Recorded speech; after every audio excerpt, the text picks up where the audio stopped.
Bonjour à tous, bienvenue sur ce nouveau numéro de l'Hebdo des marchés, podcast, épisode numéro 25. Cette semaine, comme toutes les 2 semaines, je suis avec Marc Toiti pour animer. Bonjour Antoine, bonjour à Bon, toutes et à tous, ravi de vous retrouver. on est ravis de vous retrouver donc pour un des derniers podcasts de l'année, hein, puisque là, l'année touche à sa fin. Et on va revenir sur ce podcast sur justement la baisse des taux d'intérêt s'est accentuée la semaine dernière. Grosse semaine aussi de statistiques macro, hein. On a eu le chômage aux États-Unis, on va voir l'inflation cette semaine.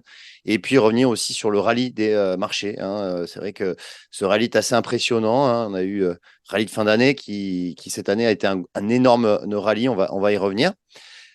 Voilà pour le sommaire. Alors Marc, qu'est-ce que tu peux nous dire sur les taux d'intérêt, sur la macro? Plein de choses à dire. Bah, je dirais que c'est un petit peu la nouvelle de cette fin d'année. C'est vrai que dernièrement, on était monté jusqu'à 5% sur le taux de 10 ans américain, 3,5% sur le taux de 10 ans français. Donc, il y avait le crack obligataire le plus grave depuis la fin des années 80. Donc, c'est vrai que c'était quand même assez grave, hein, quand on se souvient qu'il y a encore quelques années, quelques trimestres, on avait les taux d'intérêt négatifs sur la dette publique française. On est monté à 3,50. Donc, on se rend bien compte que on a eu cette tension obligataire très forte, tout à fait justifiée parce qu'il y avait des dérapages inflationnistes, une flambée des dettes publiques. Et là, ça y est, depuis quelques semaines, on confirme l'entrée en récession, notamment de la zone euro, également de la France. Il y a un ralentissement aux États-Unis, l'inflation recule et donc les taux d'intérêt ont tendance à baisser. C'est vrai que certains imaginent que les banques centrales vont baisser leurs taux d'intérêt très rapidement. Ça, c'est pas forcément sûr, mais on va en reparler. Et donc, on est donc tombé plutôt bas, hein, jusqu'à 2,7 sur le taux 10 ans français. On est tombé autour des 4 sur le taux 10 ans américain. Donc tout ça pour dire que effectivement il y a eu un mouvement, je dirais, de dégonflement un petit peu de cette hausse des taux d'intérêt. Et donc la question de savoir est-ce que c'est durable ou pas. Et moi je pense qu'il faut être quand même très prudent parce que en fait les taux d'intérêt dépendent de trois choses. Les taux d'intérêt dépendent, bon, bien sûr, du taux monétaire, hein. Donc là, pour l'instant, il est à 5,50 aux États-Unis, il est à 4,50 dans la zone euro. Donc on a ce qu'on appelle une inversion de la courbe des taux. Ça veut dire que les taux longs sont inférieurs aux taux courts, ce qui normalement est anormal, puisque Ouais. on doit avoir l'inverse, hein. Plus on prête sur le long terme, plus on doit prêter à taux d'intérêt élevé. Là, c'est l'inverse. Ça montre qu'il y a une crainte effectivement de récession. Donc ça, c'est la base de départ. Et après, on a des primes de risque. Donc des primes de risque, notamment sur l'activité économique, sur l'inflation et sur la dette publique. Donc là, c'est vrai qu'on a une récession. Donc cette prime de risque, elle est en train de devenir négative. C'est-à-dire que ça joue à la baisse sur les taux d'intérêt des obligations d'État. Prime de risque sur l'inflation, c'est vrai que l'inflation a baissé, mais attention, elle reste quand même relativement élevée, hein.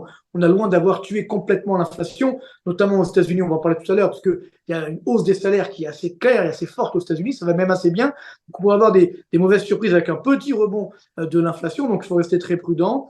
Et après, on a la dernière prime de risque qui est sur la dette publique, qui là, que ce soit en France, aux États-Unis, est en train d'exploser complètement. Donc, ce qui veut dire que les taux d'intérêt des obligations d'État, soyez quand même prudents. Là, ils vont bien baisser, mais ils vont quand même rester sur un niveau élevé, je pense, jusqu'à la mi-2024, c'est-à-dire à partir du moment où les banques centrales commenceront à baisser leurs taux d'intérêt. Donc, soyons prudents. C'est vrai que la récession et le mouvement de désinflation va jouer à la baisse sur les taux d'intérêt des obligations d'État. Mais par contre, le mouvement de flambée de la dette publique, là, ça va jouer à la hausse sur les taux d'intérêt des obligations d'État. Donc, la prudence doit rester de mise. Oui, oui, alors justement, aux États-Unis aussi, on a eu des taux à 10 ans qui ont baissé assez sensiblement au mois de novembre, hein, puisqu'on est passé de 5%, hein. C'était la barre, hein, qu'on avait atteinte fin octobre, et on est revenu sur les 4,10, 4,15. Mais parce qu'aux États-Unis, on a aussi des statistiques macroéconomiques qui sont excellentes. On l'a vu vendredi avec les chiffres de l'emploi. Ces créations d'emplois, on attendait une baisse, et finalement, on a une hausse de création d'emplois, une baisse du chômage. Donc, cette économie américaine est vraiment résiliente. C'est vrai qu'on a une dynamique américaine qui est assez incroyable. Là, on a eu les chiffres également de l'investissement des entreprises. Donc, on peut dire que le plan Biden, entre guillemets, a fonctionné, hein, c'est-à-dire le plan qui, justement, voulait miser sur la nouvelle économie, sur l'économie verte, entre guillemets, mais pas seulement, hein, sur le numérique également, tout ce qui est également intelligence artificielle, nouvelles technologies de l'énergie. Les Américains ont également bénéficié du gaz de schiste, etc. Donc, c'est qu'on a une croissance américaine qui est très forte. Donc, quand on dit que la Réserve fédérale va baisser ses taux d'intérêt très rapidement, très fortement, ce n'est pas sûr parce que on a donc un bon niveau de la croissance.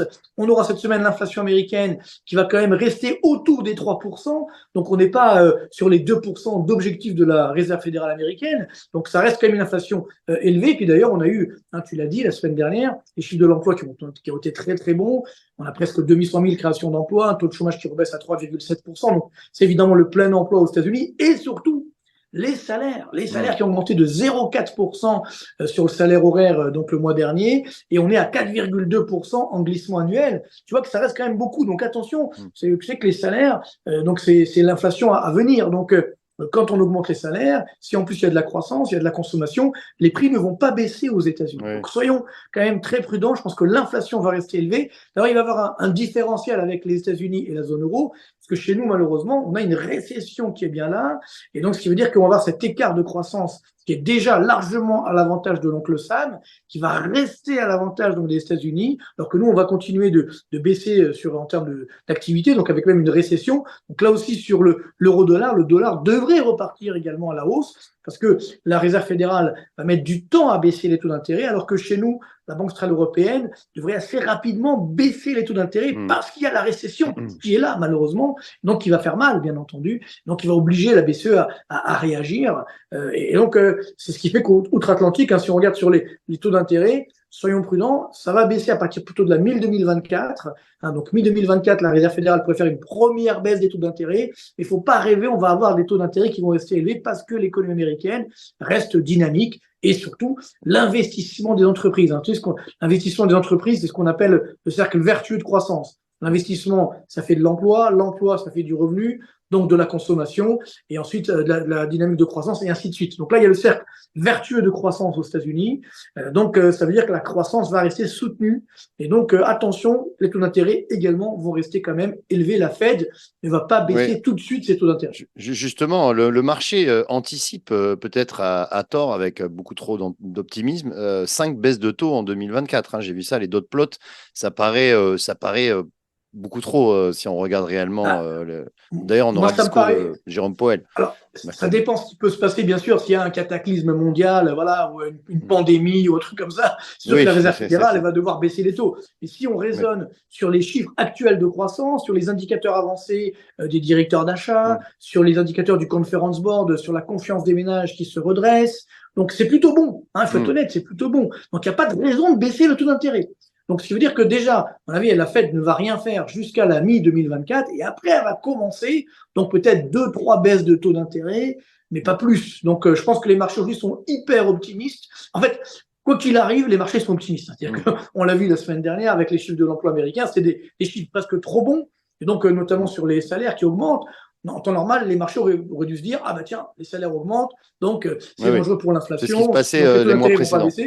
En fait, pas du tout. Ils ont dit non, bah, ça va, la consommation est là. Donc, quoi qu'il arrive, les marchés sont sur ce mouvement un petit peu euphorique d'embellie. C'est le fameux verre à moitié plein ou verre à moitié vide. Là, on le voit que à moitié plein. On le voit même s'il n'est pas plein, on dit il est plein quand même. C'est assez c'est particulier. C'est vrai que c'est la fin d'année, donc on dit bon. Pourquoi pas, ça fait toujours plaisir, mais attention quand même, pour 2024, on devrait avoir des mauvaises surprises. Moi, je pense que c'est vrai que les mauvaises surprises, malheureusement, elles vont venir de chez nous, c'est-à-dire de la zone euro, de la France, on va avoir des chiffres qui vont être de plus en plus mauvais, et ça, c'est pas dans les marchés pour l'instant. Alors, je sais pas si tu as vu également, c'était samedi, on a eu les chiffres en Chine. En Chine, oui. Donc de l'inflation, et en Chine, donc nous sommes en déflation, c'est-à-dire que les prix baissent. Donc la Chine, c'est quand même la locomotive de la croissance mondiale. Donc, elle est quand même très poussive. Alors, c'est vrai que l'Inde est en train de prendre le relais, les États-Unis résistent bien, mais ça veut dire que la croissance mondiale, elle n'est pas géniale. On va avoir une croissance mondiale qui sera autour des 1,5% l'année prochaine, en moyenne, bien sûr. Donc, c'est pas une super performance. Donc, attention, les profits vont être un petit peu moins bons que prévu. Donc, les marchés boursiers, là aussi, sont en train de manger leur pain blanc. Donc, soyons très prudents pour 2024. Oui, tout à fait.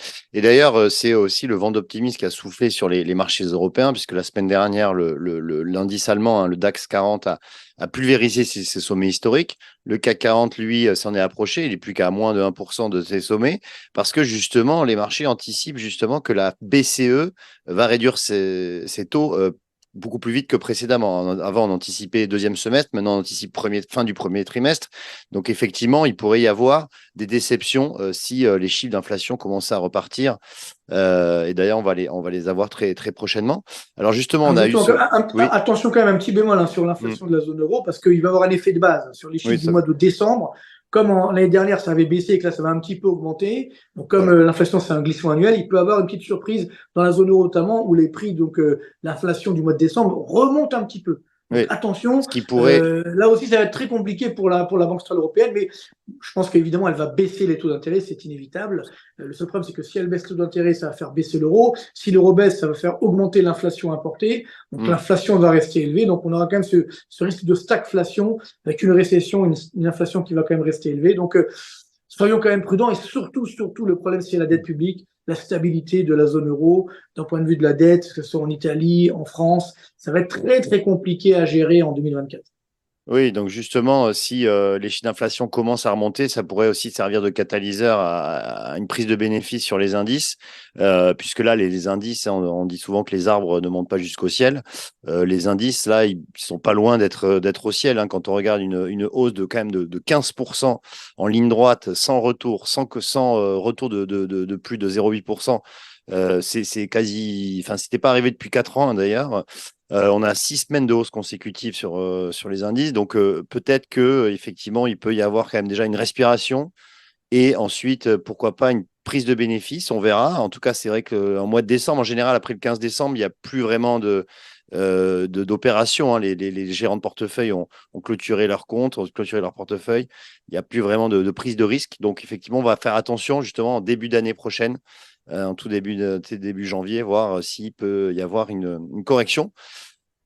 Certainement, c'est vrai que, comme tu l'as bien dit, hein, je veux dire, quand on a fait plus 15%, que le Mm. CAC est au-dessus des 7500, bon, il faut savoir prendre ses bénéfices, hein. Moi, je Voilà. pense que là, ça commence à Mm. devenir un petit peu cher. Donc, il faut quand même rester Mm. extrêmement prudent et on aura certainement une correction parce que justement, là, c'est quand même ces dangers qu'on ne veut pas voir, mais qui sont toujours là, notamment sur l'activité au niveau mondial et notamment dans la zone euro, sur les dettes publiques, il y a toujours cette crainte qui est là. Je regardais même sur les bancaires, attention, hein, il y a quand même des cadavres dans les placards ici ou là, notamment dans les banques italiennes, peut-être même Mm. une ou deux banques françaises, on ne sait pas trop, une banque américaine. Donc, attention, hein, je veux dire, Mm. là, entre guillemets, ça va trop bien. C'est-à-dire que c'est la ligne droite. Mm. Tout est bien, je dirais, Mm. tout est pris pour le bien, entre guillemets. Donc bon, il faut Mm. prendre un petit peu de recul et bien prendre conscience qu'on a mangé notre pain blanc et que maintenant, il faut un petit Mm. peu prendre des bénéfices. Ça repartira ensuite, évidemment, à la hausse. C'est ce qu'on avait dit il y a quelques mois ici même, hein, quand ça va nettement en baisse, il faut ensuite, évidemment, repartir à l'achat. Et là, maintenant on a fait, je pense, l'essentiel de l'année, ben voilà, il Oui. faut repartir, redevenir prudent, enregistrer la Mm. baisse qui va arriver et ensuite on repartira sur des meilleures dynamiques pour 2024. Mais écoute, on commentera ça avec grand plaisir Avec début grand plaisir. 2024. On refera donc le podcast. C'est le dernier podcast de l'année, hein, vraisemblablement, pour l'hebdo des marchés. Ben, comme tu veux, moi, il y a pas de Et, moi je suis avec et plaisir avec vous. Donc, on en tout verra cas, si si on on se en voit fait pas, un. bonne fête. Oui. Et puis donc, voilà, on se verra On- pour souhaiter les vœux très, très rapidement pour dresser les perspectives de 2024. Exactement. Merci de nous avoir suivis. Merci pour votre fidélité et n'hésitez pas à vous abonner donc à la chaîne YouTube eToro France. À bientôt. Bye, à bientôt. Ciao.